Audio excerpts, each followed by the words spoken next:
एक बार फिर से तनावपूर्ण हो गए हैं।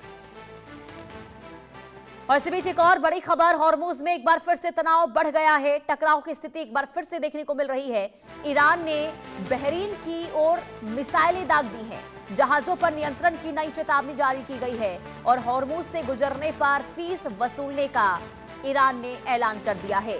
अब अमेरिका नया समुद्री मार्ग बना रहा है। मध्य पूर्व में तनाव एक बार फिर से खतरनाक मोड़ पर पहुंचता हुआ दिखाई दे रहा है।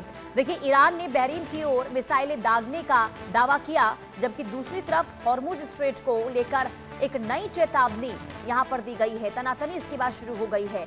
दरअसल ईरान ने यह कहा है कि इस रणनीतिक समुद्री मार्ग से गुजरने वाले जहाजों को उसके निर्देशों का पालन करना होगा और भविष्य में उनसे शुल्क भी वसूला जा सकता है।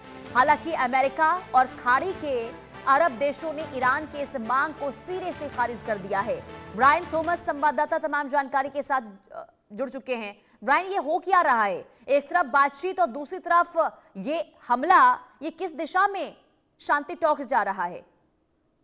देखिए, अगर अभी हम टेम्पररी सीज फायर की बात करें तो सीज फायर कहीं ना कहीं खत्म होता हुआ नजर आ रहा है, क्योंकि अटैक्स दोनों तरफ से जोरदारों से चल रहा है। अगर अमेरिका की बात करें, अमेरिका ने एक बार फिर ईरान के खिलाफ बड़ी मिलिट्री कार्रवाई करते हुए हॉर्मुज स्ट्रेट के आसपास मौजूद कई ईरानियन मिलिट्री टारगेट्स पर ताज़ा एयर स्ट्राइक किया है। 11 ऐसे लोकेशंस है, ऐसे फैसिलिटीज है जहां यूएस ने स्ट्राइक किया है। यूएस सेंटकॉम ने भी ये कहा कि यूएस नेवी और एयरफोर्स के फाइटर जेट्स ने 11 ईरानियन मिलिट्री टारगेट्स को निशाना बनाया है। इनमें missile storage sites, drone facilities और कोस्टल रेडार सिस्टम्स शामिल है।